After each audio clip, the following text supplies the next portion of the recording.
ये बहुत ही गौरव का पल है।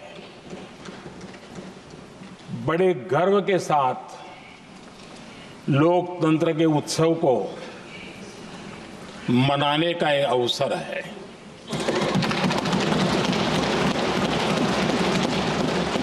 संविधान के 75 वर्ष की यात्रा, यादगार यात्रा और विश्व के सबसे महान और विशाल लोकतंत्र की यात्रा, इसके मूल में हमारे संविधान निर्माताओं की दीर्घदृष्टि, हमारे संविधान निर्माताओं का योगदान और जिसको लेकर के आज हम आगे बढ़ रहे हैं, ये 75 वर्ष पूर्ण होने पर एक उत्सव मनाने का पल है।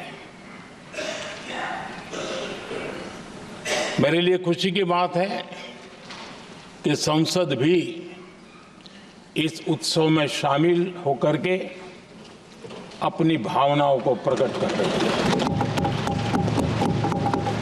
मैं सभी माननीय सांसदों का आभार व्यक्त करता हूं कि जिन्होंने इस उत्सव के अंदर हिस्सा लिया। मैं उन सबका अभिनंदन करता हूं। आदरणीय अध्यक्ष जी, 75 वर्ष की उपलब्धि साधारण नहीं है, असाधारण है। और जब देश आजाद हुआ और उस समय भारत के लिए जो जो संभावनाएं व्यक्त की गई थी, उन सभी संभावनाओं को निरस्त करते हुए, परास्त करते हुए भारत का संविधान हमें यहां तक ले आया है। और इसलिए इस महान उपलब्धि के लिए संविधान निर्माताओं के साथ साथ मैं देश के कोटि कोटि नागरिकों का आदरपूर्वक नमन करता हूं, जिन्होंने इस भावना को, इस नई व्यवस्था को जी करके दिखाया है। संविधान निर्माताओं की जो भावनाएं थी, उसको जीने में पिछले 75 साल भारत का नागरिक हर कसौटी पर खरा उतरा है। और इसलिए भारत का नागरिक सर्वाधिक अभिनंदन का अधिकारी है। आदरणीय सभापति जी, संविधान निर्माता इस बात में बहुत सजग थे। वो ये नहीं मानते थे कि भारत का जन्म 1947 में हुआ है। वो ये नहीं मानते थे कि भारत में लोकतंत्र 1950 से आ रहा है।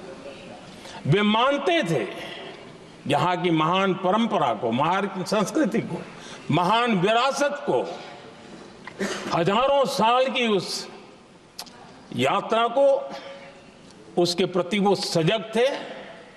उनको इस बात का पूरा भान था। आदरणीय सभापति जी,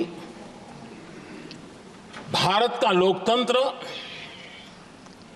भारत का गणतांत्रिक अतीत बहुत ही समृद्ध रहा है, विश्व के लिए प्रेरक रहा है। और तभी तो भारत आज मदर ऑफ डेमोक्रेसी के रूप में जाना जाता है। हम सिर्फ विशाल लोकतंत्र है इतना नहीं, हम लोकतंत्र की जननी है। आदरणीय सभापति जी, मैं जब ये कह रहा हूं तो मैं 3 महापुरुषों के कोट इस सदन के सामने प्रस्तुत करना चाहता हूं। राजर्षि पुरुषोत्तम दास टंडन जी, मैं संविधान सभा के अंदर हुई चर्चा का उल्लेख कर रहा हूं। उन्होंने कहा था सदियों के बाद हमारे देश में एक बार फिर ऐसी बैठक बुलाई गई है, यह हमारे मन में अपने गौरवशाली अतीत की याद दिलाती है। जब हम स्वतंत्र हुआ करते थे, जब सभाएं आयोजित की जाती थी जिसमें विद्वान लोग देश के महत्वपूर्ण मामलों पर चर्चा करने के लिए मिला करते थे। दूसरा कोट मैं पढ़ रहा हूं डॉक्टर राधाकृष्णन जी का। वे भी इस संविधान सभा के सदस्य थे। उन्होंने कहा था, इस महान राष्ट्र के लिए गणतांत्रिक व्यवस्था नई नहीं है। हमारे यहां ये इतिहास के शुरुआत से ही है। और तीसरा कोट मैं बाबा साहब आम्बेडकर का कह रहा हूं। बाबा साहब आम्बेडकर जी ने कहा था, ऐसा नहीं है कि भारत को पता नहीं था कि लोकतंत्र क्या होता है। एक समय था जब भारत में कई गणतंत्र हुआ करते थे। आदरणीय सभापति जी, हमारे संविधान के निर्माण की प्रक्रिया में हमारी देश की नारी शक्ति संविधान को सशक्त करने में बहुत बड़ी भूमिका निभाई थी। संविधान सभा में 15 माननीय महिला सदस्य थी और सक्रिय सदस्य थी। मौलिक चिंतन के आधार पर उन्होंने संविधान सभा की डिबेट को समृद्ध किया था। और वे सभी बहनें अलग अलग बैकग्राउंड थी, अलग अलग क्षेत्र की थी। और संविधान में उन्होंने जो जो सुझाव दिए, उन सुझावों का संविधान के निर्माण पर बहुत बड़ा प्रभाव रहा था। और हमारे लिए गर्व की बात है कि दुनिया के कई देश आजाद भी हुए, संविधान भी बने, लोकतंत्र भी चला, लेकिन महिलाओं को अधिकार देने में दशकों बीत गए थे। लेकिन हमारे यहां शुरुआत से ही महिलाओं को वोट का अधिकार संविधान में दिया गया। आदरणीय सभापति जी, जब G20 समिट हुई, उसी भावना को आगे बढ़ाते हुए, क्योंकि संविधान की भावना को लेकर के हम सब जीने वाले लोग हैं, हमने G20 की अध्यक्षता के दरमियान विश्व के सामने विमेन लेड डेवलपमेंट का विचार रखा। और विश्व के अंदर विमेन डेवलपमेंट से अब आगे जाने की जरूरत है। और इसलिए हमने विमेन लेड डेवलपमेंट की चर्चा को अंजाम दिया। इतना ही नहीं, हम सभी सांसदों ने मिलकर के एक स्वर से नारी शक्ति बंधन अधिनियम पारित करके हमारी महिला शक्ति को भारतीय लोकतंत्र में उनकी भागीदारी सुनिश्चित करने के लिए हम लोगों ने कदम उठाए। आदरणीय सभापति जी, आज हम देख रहे हैं हर बड़ी योजना के सेंटर में महिलाएं होती है। और ये जो संविधान के हम 75 वर्ष मना रहे हैं, ये संयोग है और अच्छा संयोग है कि भारत के राष्ट्रपति के पद पर एक आदिवासी महिला ये हमारे संविधान की भावना की एक अभिव्यक्ति भी है।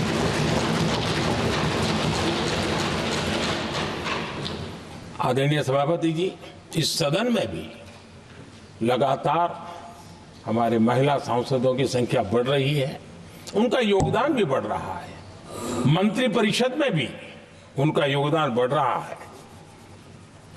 आज सामाजिक क्षेत्र हो, राजनीतिक क्षेत्र हो, शिक्षा का क्षेत्र हो, खेलकूद का क्षेत्र हो, क्रिएटिव वर्ल्ड की दुनिया हो, जीवन के हर क्षेत्र में महिलाओं का योगदान, महिलाओं का प्रतिनिधित्व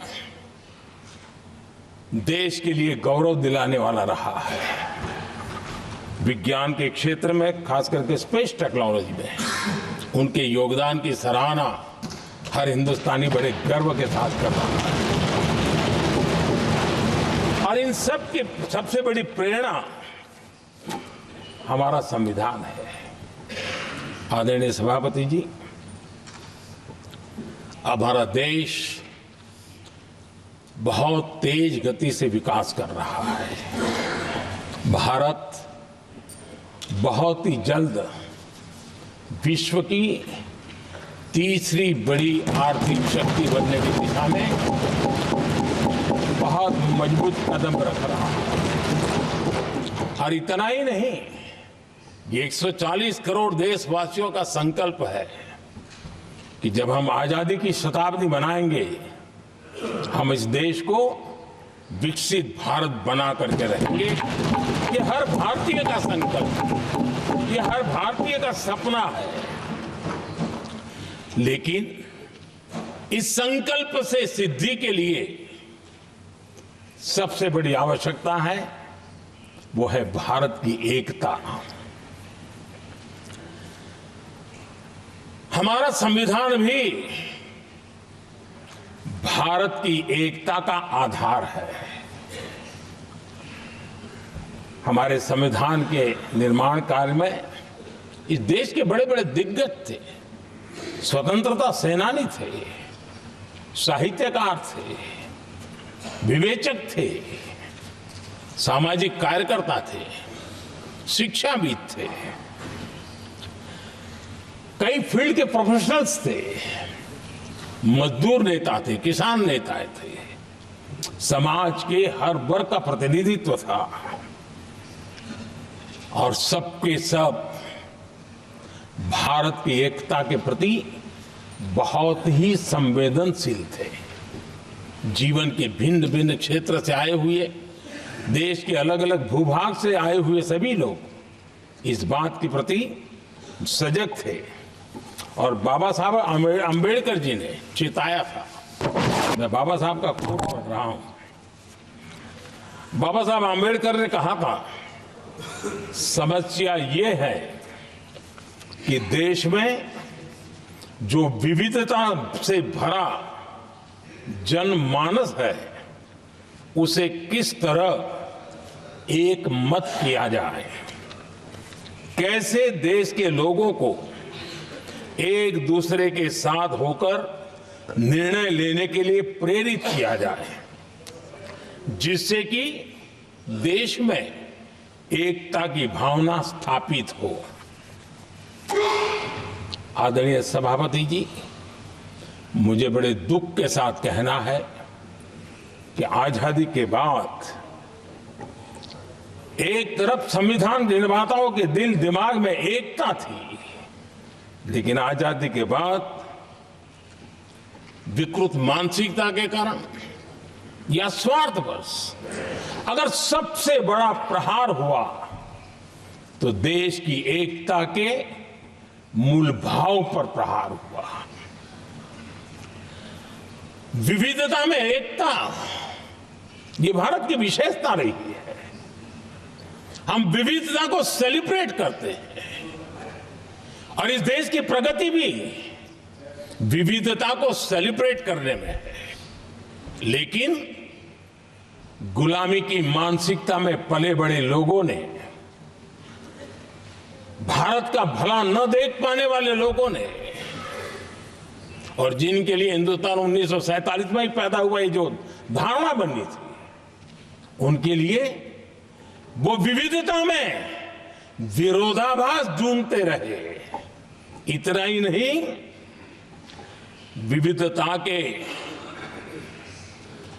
इस अमूल्य खजाना है हमारा, उसको सेलिब्रेट करने के बजाय उस विविधता में ऐसे जहरीले बीज बोने के प्रयास करते रहे ताकि देश की एकता को चोट पहुंचे। आदरणीय सभापति जी, हमें विविधता का उत्सव हमारे जीवन का अंग बनाना होगा और वही बाबा साहब आम्बेडकर को सच्ची श्रद्धांजलि होगी। आदरणीय सभापति जी, मैं संविधान के प्रकाश में ही मेरी बातों को रखना चाहता हूं और इसलिए अगर आप हमारी नीतियों को देखेंगे, पिछले 10 साल देश की जनता ने हमें जो सेवा करने का मौका दिया है, हमारी निर्णयों की प्रक्रिया को देखेंगे तो भारत की एकता को मजबूती के देने का निरंतर हम प्रयास करते रहे हैं। आर्टिकल 370 देश की एकता में रुकावट बना पड़ा था, दीवार बना पड़ा था। देश की एकता हमारी प्राथमिकता थी, जो कि हमारी संविधान की भावना थी और इसलिए धारा 370 को हमने जमीन पर काट दिया, क्योंकि देश की एकता हमारी प्राथमिकता है। आदरणीय सभापति जी, इस इतने बड़े विशाल देश में अगर आर्थिक रूप से हमें आगे बढ़ना है, हमारी व्यवस्थाओं को और विश्व को भी निवेश के लिए आना है, तो भारत में अनुकूल व्यवस्थाएं चाहिए और उसी में से हमारे देश में एक लंबे अरसे तक जीएसटी को लेकर के चर्चा चलती रही। मैं समझता हूं इकोनॉमिक यूनिटी के लिए जीएसटी ने बहुत बड़ी भूमिका अदा की है। उस समय पहले की सरकार का भी कुछ योगदान है। वर्तमान समय में हमको इसको आगे बढ़ाने का अवसर मिला और हमने इसको किया, और वो भी वन नेशन वन टैक्स उस भूमिका को आगे बढ़ा रहा है। आदरणीय सभापति जी, हमारे देश में राशन कार्ड गरीब के लिए बहुत बड़ी मूल्यवान दस्तावेज रहा है, लेकिन गरीब अगर एक राज्य से दूसरे राज्य जाता था तो गरीब कुछ भी उसके प्राप्त करने का हकदार नहीं बनता था। इतना बड़ा देश पर उसका किसी भी कोने में जाए उसका उतना ही अधिकार है। एकता के उस भाव को मजबूत करने के लिए हमने one nation one ration card की बात को मजबूत। आदरणीय सभापति जी, देश के गरीब को, देश के सामान्य नागरिक को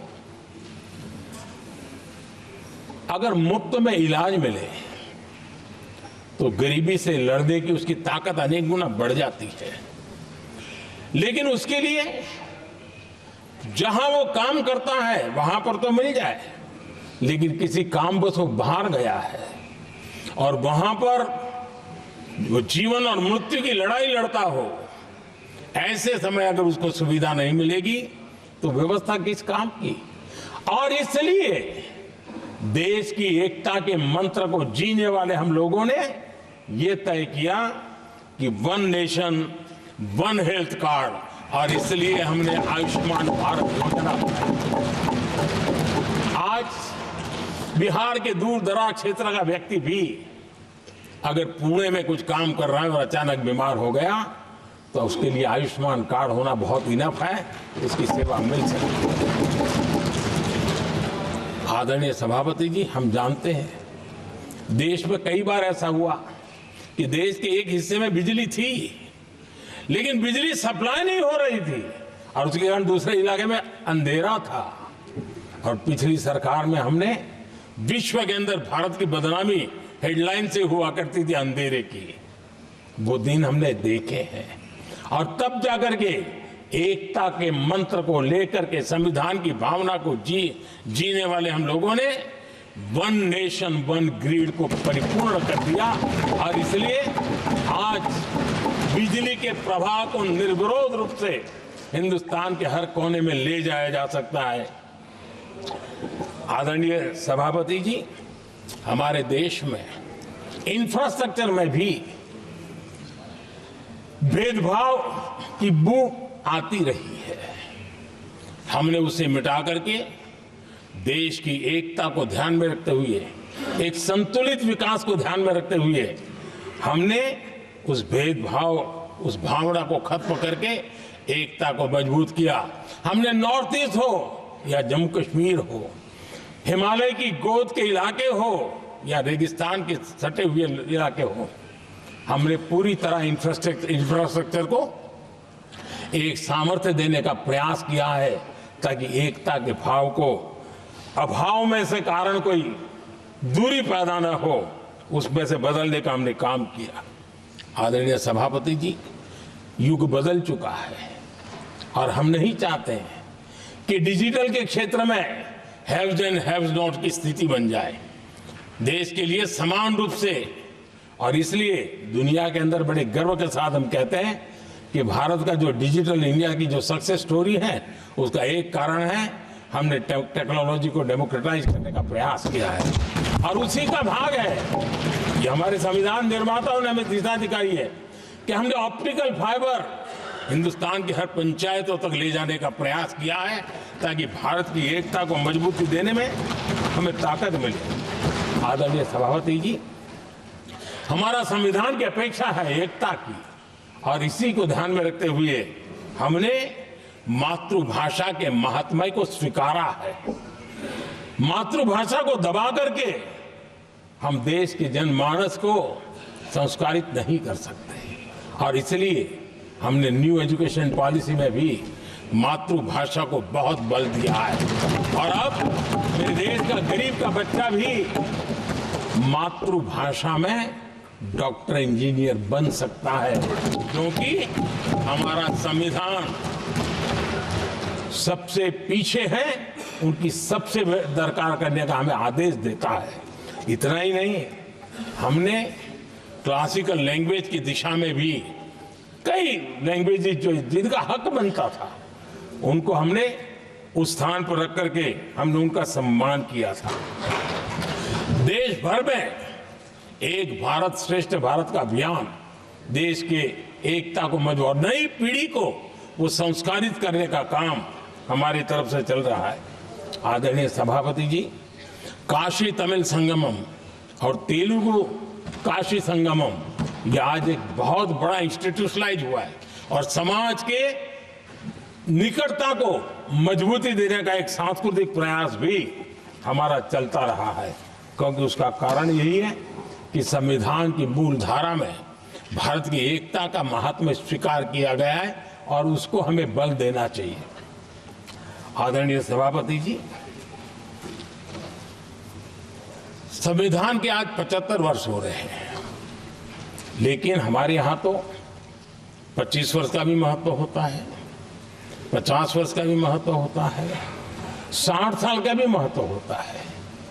जरा हम इतिहास की तरफ नजर करें कि संविधान यात्रा के इन महत्वपूर्ण पड़ाव का क्या हुआ था।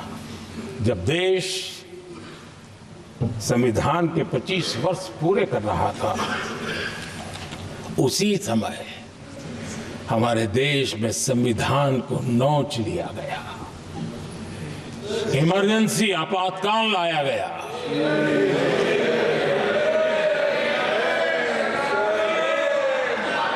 संवैधानिक व्यवस्थाओं को समाप्त कर दिया गया, देश को जेल खाना बना दिया गया, नागरिकों के अधिकारों को लूट लिया गया, प्रेस की स्वतंत्रता को ताले लगा दिए गए, और कांग्रेस के माथे पर जो पाप है ना, वो कभी भी धुलने वाला नहीं है, कभी भी धुलने वाला। यह सिर्फ हिंदुस्तान, दुनिया में जब जब लोकतंत्र की चर्चा होगी, कांग्रेस के माथे का ये पाप कभी धुलने वाला नहीं है, क्योंकि लोकतंत्र का गला घोंट दिया गया था। भारत के संविधान निर्माताओं की तपस्या को मिट्टी में मिलाने की कोशिश की गई थी। आदरणीय सभापति जी, जब 50 साल हुए तब क्या भुला दिया गया था? जी नहीं, अटल बिहारी वाजपेयी जी की सरकार थी और 26 नवंबर को 2000 देश भर में संविधान का 50वां वर्ष मनाया गया था। अटल बिहारी वाजपेयी जी ने प्रधानमंत्री के नाते राष्ट्र को एक विशेष संदेश दिया था। एकता, जनभागीदारी, साझेदारी, उसके महत्व पर बल देते हुए उन्होंने संविधान की भावना को जीने का प्रयास किया था, जनता को जगाने का भी प्रयास किया था। और अध्यक्ष जी, जब देश संविधान का 50 वर्ष मना रहा था और जब 50 वर्ष की पूर्णाहुति हुई, तो ये मेरा भी सौभाग्य था कि मुझे भी संविधान की प्रक्रिया से मुख्यमंत्री बनने का अवसर मिल गया। और मैं जब मुख्यमंत्री था उसी कार्यकाल में संविधान के 60 साल हुए और तब मैंने तय किया था मुख्यमंत्री के नाते कि हम गुजरात में संविधान के 60 साल मनाएंगे। और इतिहास में पहली बार ऐसा हुआ है जब संविधान के ग्रंथ को हाथी पर बनाई हुई अंबाड़ी में रखा गया, उस विशेष व्यवस्था में रखा गया। हाथी पर संविधान की यात्रा निकल, संविधान गौरव यात्रा निकाली गई और राज्य का मुख्यमंत्री उस संविधान के नीचे हाथी के बगल में पैदल चल रहा था और देश को संविधान का महत्व समझाने का सांकेतिक प्रयास कर रहा था। ये सौभाग्य भी मुझे प्राप्त हुआ था क्योंकि हमारे लिए संविधान का महत्व क्या है। और आज 75 साल हुए हमें अवसर मिला और मुझे याद है जब मैंने लोकसभा के पुराने सदन के अंदर जब 26 नवंबर को संविधान दिवस मनाने की बात कही थी, तब एक वरिष्ठ नेता ने सामने से आवाज उठाई थी कि 26 जनवरी तो है, 26 नवंबर की क्या जरूरत है। क्या भावना घर कर गई थी, ये बहुत पुरानी बात रही है। इसी सदन में मेरे सामने हुआ था।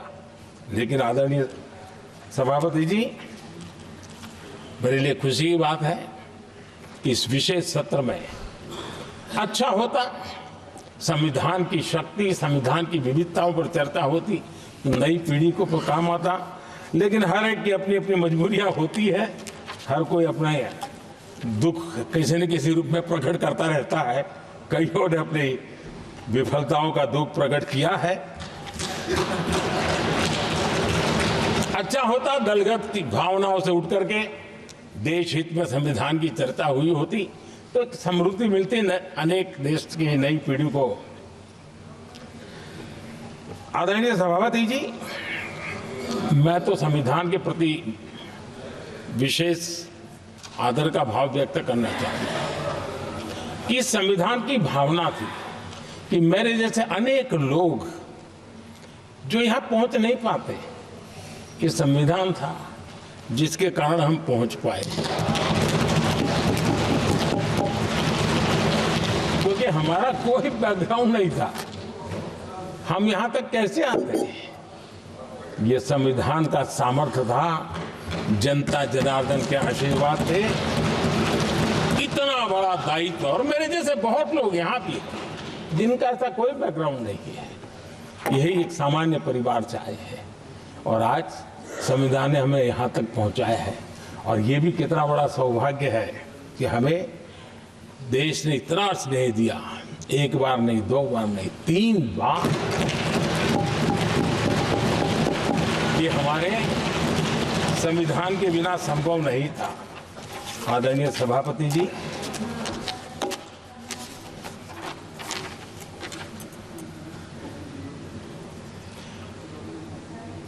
उतार चढ़ाव तो आए, कठिनाइयां भी आई, रुकावटें भी आई, लेकिन मैं फिर एक बार देश की जनता को नमन करता हूं कि देश की जनता पूरी ताकत के साथ संविधान के साथ खड़ी रही।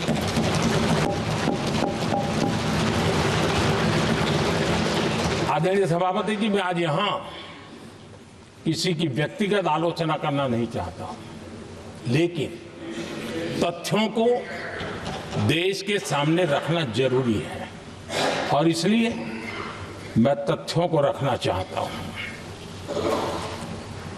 कांग्रेस के एक परिवार ने संविधान को चोट पहुंचाने में कोई कोर कसर नहीं छोड़ी है।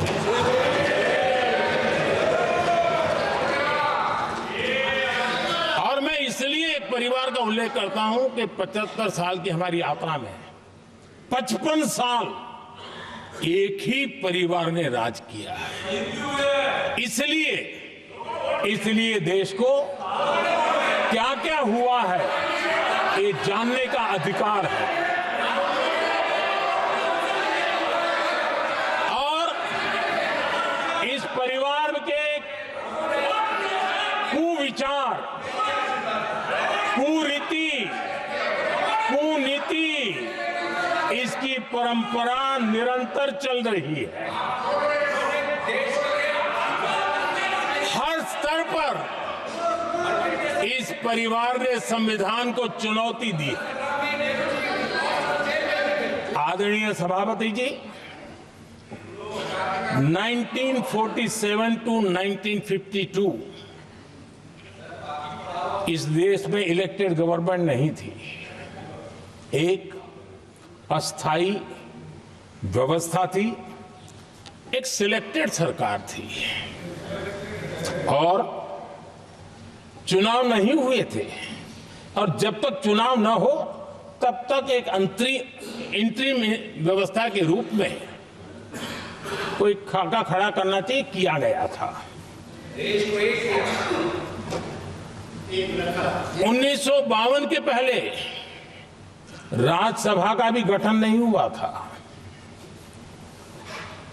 राज्यों में भी कोई चुनाव नहीं थे, जनता का कोई आदेश नहीं था।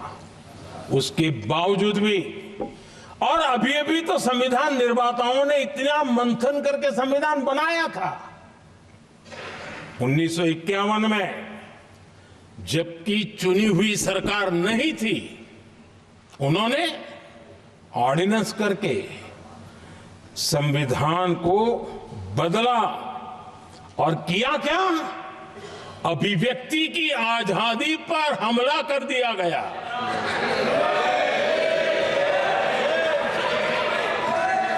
और ये संविधान निर्माताओं का भी अपमान था, क्योंकि ऐसी बातें कोई संविधान सभा में नहीं आई होगी, ऐसा नहीं है, लेकिन वहां उनकी चली नहीं। तो बाद में जैसे ही मौका मिला, उन्होंने अभिव्यक्ति की आजादी को उस पर उन्होंने हथौड़ा मार दिया और ये संविधान निर्माताओं का घोर अपमान है। अपने मन की चीजें जो संविधान सभा के अंदर नहीं करवा पाए, उन्होंने पिछले दरवाजे से किया और वो भी चुनी हुई सरकार के वो प्रधानमंत्री नहीं थे, उन्होंने पाप किया था। इतना ही नहीं, आदरणीय सभापति जी, उसी दौरान उस समय के प्रधानमंत्री पंडित नेहरू जी ने मुख्यमंत्रियों को एक चिट्ठी लिखी थी। उस चिट्ठी में उन्होंने लिखा था, नेहरू जी लिखते हैं, अगर संविधान हमारे, आगे नेहरू जी लिखते हैं, अगर संविधान हमारे रास्ते के बीच में आ जाए, ये नेहरू जी लिख रहे हैं, अगर संविधान हमारे रास्ते के बीच में आ जाए, आगे नेहरू जी कह रहे हैं, तो हर हाल में संविधान में परिवर्तन करना चाहिए। ये नेहरू जी ने मुख्यमंत्रियों को चिट्ठी लिखी।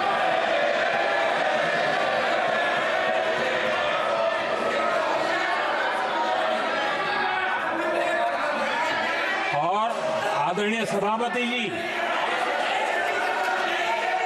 ये भी देखिए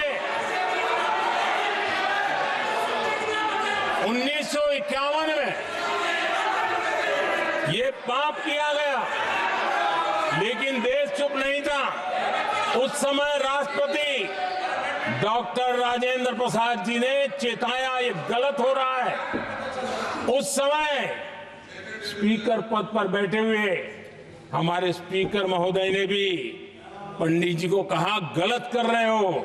इतना ही नहीं, आचार्य कृपलानी जी, जयप्रकाश नारायण जैसे महान कांग्रेसी लोगों ने भी पंडित नेहरू ने कहा कि ये रोको, लेकिन पंडित जी का अपना संविधान चलता था और इसलिए उन्होंने इतने वरिष्ठ महानुभावों की सलाह मानी नहीं और उसे भी उन्होंने दरकिनार कर दिया। और आदरणीय सभापति जी, ये संविधान संशोधन करने का ऐसा खून कांग्रेस के मुंह लग गया कि समय समय पर वो संविधान का शिकार करती रही। ये खून मुंह पे लग गया। इतना ही नहीं, संविधान के स्पिरिट को लहू लहान करती रही। आदरणीय सभापति जी, करीब 6 दशक में 75 बार संविधान बदला गया। आदरणीय सभापति जी, जो बीज देश के पहले प्रधानमंत्री जी ने बोया था, उस बीज को खाद पानी देने का काम एक और प्रधानमंत्री ने किया। उनका नाम था श्रीमती इंदिरा गांधी।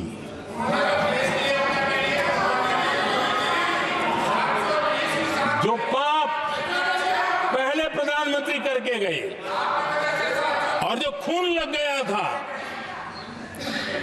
1971 में, सुप्रीम कोर्ट का एक फैसला आया था। उस सुप्रीम कोर्ट के फैसले को संविधान बदल करके पलट दिया गया और 71 में ये संविधान संशोधन किया गया था। और क्या था, उन्होंने हमारे देश की अदालत के पंख काट दिए थे और यहां पर तो किया था कि संसद संविधान के किसी भी आर्टिकल में जो मर्जी पड़े वो कर सकती है और अदालत उसकी तरफ देख भी नहीं सकती है। अदालत के सारे अधिकारों को छीन लिया गया था। ये पाप 1971 में उस समय की प्रधानमंत्री श्रीमती इंदिरा गांधी ने किया था।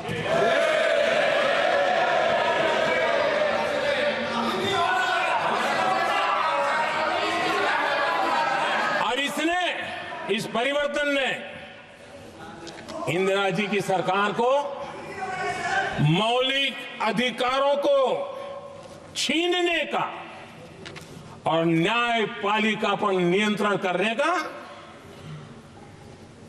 अधिकार दिया, सक्षम बना दिया था। आदरणीय सभापति जी, खून मुंह पे लग गया था, कोई रोकने वाला था नहीं। और इसलिए जब इंदिरा जी के चुनाव को गैर रीति के कारण, असंवैधानिक तरीके से चुनाव लड़ने के कारण अदालत ने उनके चुनाव को खारिज कर दिया और उनको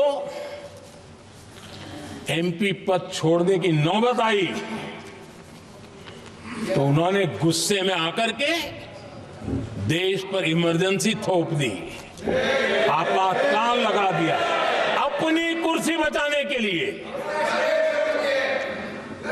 और उसके बाद इतना ही नहीं, उन्होंने इमरजेंसी तो लगाई, संविधान का दुरुपयोग तो किया ही किया, भारत के लोकतंत्र का गला तो घोंट ही दिया, लेकिन 1975 में 39वां संशोधन किया और उसमें उन्होंने क्या किया? राष्ट्रपति, उपराष्ट्रपति, प्रधानमंत्री, अध्यक्ष, इनके चुनाव के खिलाफ कोई कोर्ट में जा ही नहीं सकता है, ऐसा उन्होंने, और वो भी रिट्रोस्पेक्टिव किया। आगे के लिए नहीं, पीछे का भी, अपने पापों का भी उन्होंने। और आदरणीय सभापति जी, मैं संविधान की बात कर रहा हूं, मैं संविधान के आगे पीछे कुछ नहीं बोल रहा हूं।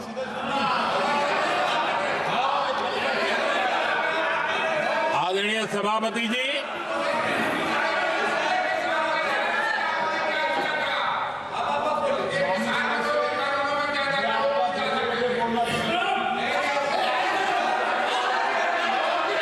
आदरणीय सभापति जी, इमरजेंसी में लोगों के अधिकार छीन लिए गए, देश के हजारों लोगों को जेलों में ठूंस दिया गया, न्यायपालिका का गला घोंट दिया गया, अखबारों की स्वतंत्रता पर ताले लगा दिए गए। इतना ही नहीं, कमिटेड जुडिशरी, इस विचार को उन्होंने पूरी ताकत दी। और इतना ही नहीं, जिस जस्टिस एच.आर. खन्ना ने उनके चुनाव में उनको खिलाफ जो जजमेंट दिया था, वो इतना गुस्सा भरा था कि जब जस्टिस एच.आर. खन्ना, जो सीनियरिटी के आधार पर सुप्रीम कोर्ट के चीफ जस्टिस बनने थे, जिन्होंने संविधान के सम्मान करते हुए उस पीरियड से इंदिरा जी को सजा दी थी, उन्होंने मुख्य न्यायाधीश नहीं बनने दिया। ये संविधान और लोकतांत्रिक प्रक्रिया नहीं।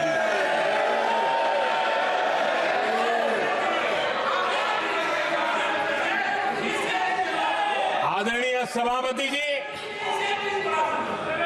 यहां भी ऐसे कई दल बैठे हैं जिनके मुखिया भी सारे जेल में हुआ करते थे। ये इनकी मजबूरी है कि वहां जाके बैठे हैं, उनको भी जेलों में ठूस दिया गया था। आदरणीय सभापति जी, देश पर जुल्म तांडव चल रहा था, निर्दोष लोगों को जेलों में ठूस दिया जाता था, लाठियां बरताई जाती थी, कई लोग जेलों में मौत के शरण हो गए थे, और एक निर्दयी सरकार संविधान को चूर चूर करती रही थी। आदरणीय सभापति जी, ये परंपरा यहां नहीं रुकी। जो परंपरा नेहरू जी ने शुरू की थी, जिसको दूसरे प्रधानमंत्री जी इंदिरा जी ने आगे बढ़ाया, क्योंकि खून मुंह पे लग गया था, और इसलिए राजीव गांधी जी प्रधानमंत्री बने। उन्होंने संविधान को एक और गंभीर झटका दे दिया। सबको समानता, सबको समानता, सबको न्याय, उस भावना को चोट पहुंचाई। आदरणीय सभापति जी, आपको मालूम है, सुप्रीम कोर्ट ने शाहबानो का जजमेंट दिया था। एक भारत की महिला को न्याय देने का काम संविधान की मर्यादा और स्पीड के आधार पर देश की सुप्रीम कोर्ट ने दिया था। एक वृद्ध महिला को उसका हक मिला था सुप्रीम कोर्ट से, लेकिन उस समय के प्रधानमंत्री राजीव गांधी ने शाहबानो की उस भावना को, सुप्रीम कोर्ट की उस भावना को नकार दिया, और उन्होंने वोट बैंक की राजनीति के खातिर संविधान की भावना को बलि चढ़ा दिया और कट्टरपंथियों के सामने सर झुकाने का काम कर दिया। उन्होंने न्याय के लिए तड़प रही एक वृद्ध महिला को साथ देने के बजाय उन्होंने कट्टरपंथियों का साथ दिया। संसद में कानून बना करके सुप्रीम कोर्ट के निर्णय को फिर एक बार पलट दिया गया। आदरणीय सभापति जी, बात वहां से नहीं अटकी है। नेहरू जी ने शुरू किया, इंदिरा जी ने आगे बढ़ाया और राजीव जी ने भी उसको ताकत दी, खाद पानी देने का काम किया। क्यों? संविधान के साथ खिलवाड़ करने का लहू उनके मुंह लग गया था। आदरणीय सभापति जी, अगली पीढ़ी भी इसी खिलवाड़ में जुड़ी पड़ी है। एक किताब को मैं कोट कर रहा हूं। उस किताब में जो लिखा गया है और उसमें प्रधानमंत्री उस समय के मेरे पहले जो प्रधानमंत्री थे उनको कोट किया है। उन्होंने कहा है, मुझे यह स्वीकार करना होगा कि पार्टी अध्यक्ष सत्ता का केंद्र है। ये मनमोहन सिंह जी ने कहा है, जो किताब में लिखा गया है। मुझे यह स्वीकार करना होगा कि पार्टी अध्यक्ष सत्ता का केंद्र है। सरकार पार्टी के प्रति जवाबदेह है। इतिहास में पहली बार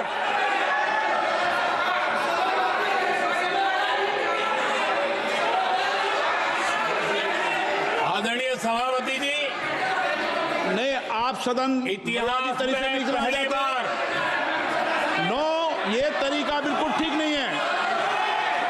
सदन के नेता बोल रहे हैं, आपको मर्यादा रखनी चाहिए। ऐसे सदन नहीं चलेगा इस तरीके से, गलत तरीका आपका ये।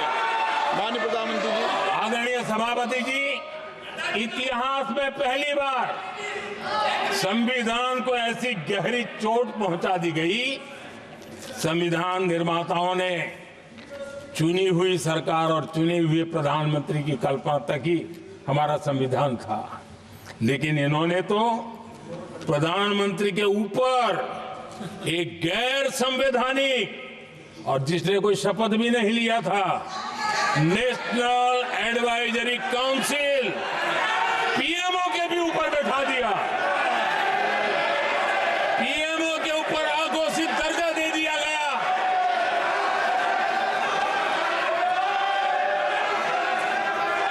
आदरणीय सभापति जी, इतना ही नहीं, और एक पीढ़ी आगे चले और उस पीढ़ी ने क्या किया? भारत के संविधान के तहत देश की जनता जनार्दन सरकार चुनती है और वो सरकार का मुखिया कैबिनेट बनाता है। ये संविधान के तहत है। इस कैबिनेट ने जो निर्णय किया, संविधान का अपमान करने वाले अहंकार से भरे लोगों ने पत्रकारों के सामने कैबिनेट के निर्णय को फाड़ दिया। संविधान को हर मौके पर संविधान के साथ खिलवाड़ करना, संविधान को न मानना, ये जिनकी आदत हो गई थी। और दुर्भाग्य देखिए, एक अहंकारी व्यक्ति कैबिनेट के निर्णय को फाड़ दे और कैबिनेट अपना फैसला बदल दे। ये कौन सी व्यवस्था है? आदरणीय सभापति जी, मैं जो कुछ भी कह रहा हूं वो संविधान के साथ क्या हुआ उसी की बात कर रहा हूं। उस समय करने वाले पात्रों को लेकर किसी को परेशानी होती होगी, लेकिन बात संविधान की है। मेरे मन के और मेरे विचारों को मैं अभिव्यक्त नहीं कर रहा हूं।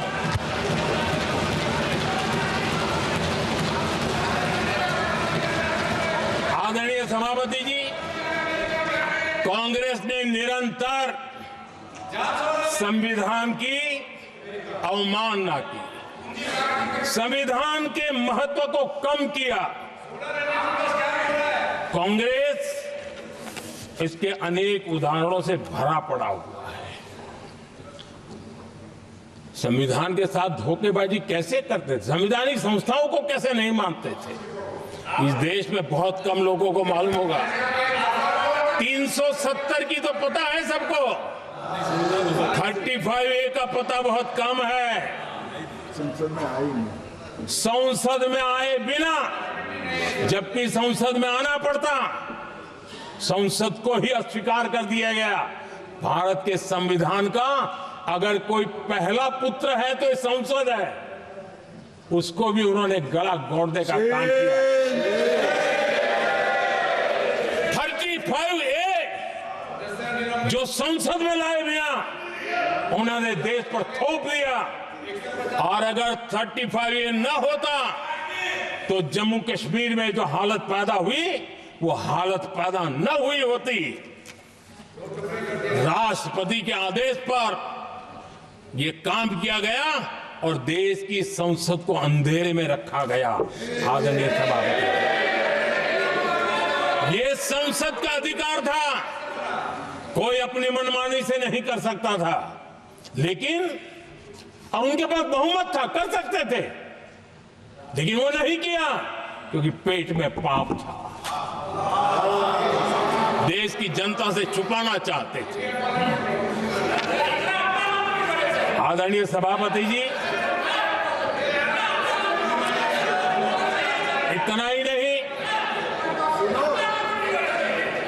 बाबा साहब आंबेडकर जिनके प्रति आज सम्मान का भाव सब कोई अनुभव कर रहा है, और हम लोगों के लिए तो बहुत विशेष है, क्योंकि हम लोगों के लिए तो जीवन में बहुत बड़ी जो कुछ भी रास्ते मिले ना वहीं से मिले हैं।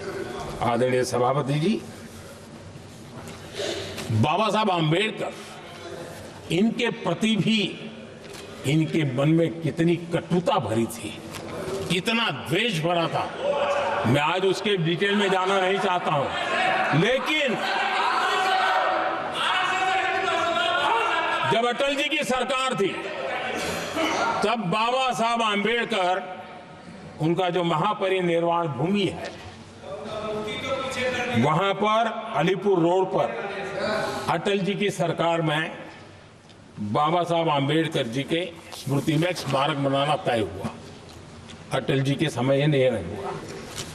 दुर्भाग्य देखिए, 10 वर्ष यूपीए की सरकार रही, उसने इस काम को नहीं किया, न होने दिया। बाबा साहब आंबेडकर का जब हमारी सरकार आई, बाबा साहब आंबेडकर के प्रति हमारा श्रद्धा होने के कारण हमने अलीपुर रोड पर बाबा साहब मेमोरियल बनाया और उसका काम किया।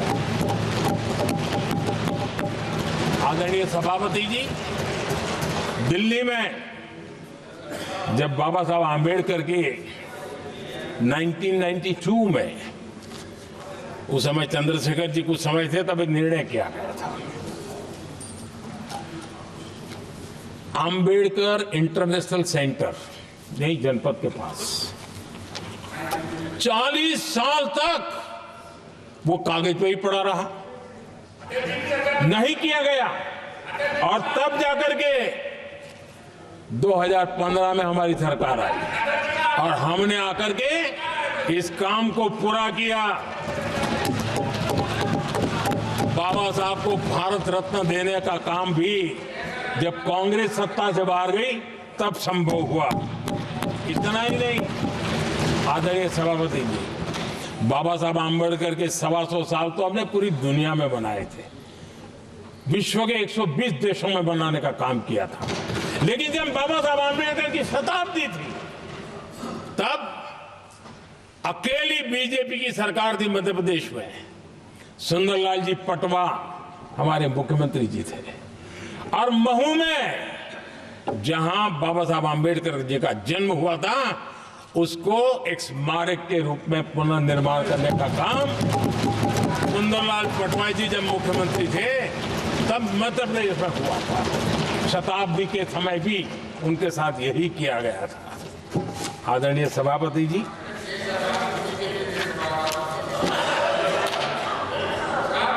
हमारे देश में बाबा साहब आंबेडकर एक दीर्घदृष्टा थे। समाज के दबे कुचले लोगों को मुख्य धारा में लाने के लिए वो प्रतिबद्ध थे, और एक लंबे सोच के साथ भारत को अगर विकसित होना है तो भारत का कोई अंग दुर्बल नहीं रहना चाहिए, ये चिंता बाबा साहब को सताती थी। और तब जाकर के हमारे देश में आरक्षण की व्यवस्था बनी। लेकिन वोट बैंक की राजनीति में छुपे हुए लोगों ने, डूबे हुए लोगों ने धर्म के आधार पर, तुष्टीकरण के नाम पर आरक्षण के अंदर कुछ न कुछ नुक्सेदनी करने का प्रयास किया, और इसका सबसे बड़ा नुकसान एससी, एसटी और ओबीसी समाज को हुआ है। आदरणीय सभापति जी, आरक्षण की कथा बहुत लंबी है। नेहरू जी से लेकर के राजीव गांधी तक कांग्रेस के प्रधानमंत्रियों ने आरक्षण का घोर विरोध किया है। हिस्ट्री कह रही है, आरक्षण के विरोध में लंबी लंबी चिट्ठियां स्वयं नेहरू जी ने लिखी है, मुख्यमंत्रियों को लिखी है। इतना ही नहीं, सदन में आरक्षण के खिलाफ लंबे लंबे भाषण इन लोगों ने किए हैं। बाबा साहब आंबेडकर समता के लिए और भारत में संतुलित विकास के लिए आरक्षण के लेकर के आए। उन्होंने उसके खिलाफ भी झंडा ऊंचा किया हुआ था। दशकों तक मंडल कमीशन के रिपोर्ट को डिब्बे में डाल दिया था। जब कांग्रेस को देश ने हटाया, जब कांग्रेस गई, तब जाकर के ओबीसी को आरक्षण मिला। तब तक ओबीसी को आरक्षण नहीं मिला। ये कांग्रेस का पाप है। अगर उस समय मिला होता तो आज देश के अनेक पदों पर ओबीसी समाज के लोग भी देश की सेवा करते, लेकिन नहीं करने दिया, नहीं होने दिया। ये पाप इन्होंने किया था। आदरणीय सभापति जी, जब हमारे यहां संविधान का निर्माण चल रहा था, तब संविधान निर्माताओं ने धर्म के आधार पर आरक्षण होना चाहिए कि नहीं होना चाहिए, इस विषय पर घंटों तक, दिनों तक गहन चर्चा की है, विचार विमर्श किया है, और सबका मत बना है कि भारत जैसे देश की एकता और अखंडता के लिए धर्म के, संप्रदाय के आधार पर आरक्षण नहीं हो सकता है। सुविचारित मत था, ऐसा नहीं कि भूल गए थे, रह गया था। सोच विचार कर तय किया गया था कि भारत की एकता और अखंडता के लिए संप्रदाय और धर्म के आधार पर यह नहीं होगा। लेकिन कांग्रेस ने सत्ता सुख के लिए, सत्ता भूख के लिए, अपनी वोट बैंक को खुश करने के लिए धर्म के आधार पर आरक्षण का नया खेल खेला है, जो संविधान की भावना के खिलाफ है। इतना ही नहीं, दे भी दिया कुछ जगह पे, और सुप्रीम कोर्ट से झटके लग रहे हैं। और इसलिए अब दूसरे बहाने से बहाने बता रहे हैं, ये करेंगे वो करेंगे। मन में साफ है, धर्म के आधार पर आरक्षण देना चाहते हैं, इसलिए खेल खेले जा रहे हैं। संविधान निर्माताओं के भावनाओं पर गहरी चोट करने का ये निर्लज्ज प्रयास है। आदरणीय सभापति जी, आदरणीय सभापति जी,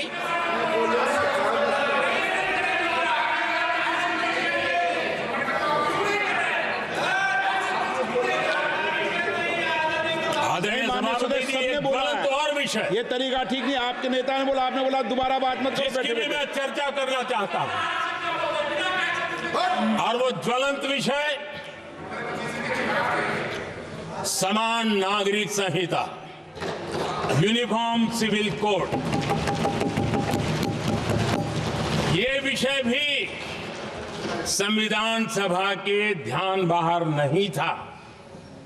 संविधान सभा ने यूनिफॉर्म सिविल कोड को लेकर के लंबी चर्चा की, गहन चर्चा की, और उन्होंने बहस के बाद निर्णय किया कि अच्छा होगा कि जो भी सरकार चुन करके आए वो उसका निर्णय करे और देश में यूनिफॉर्म सिविल कोड लागू करे।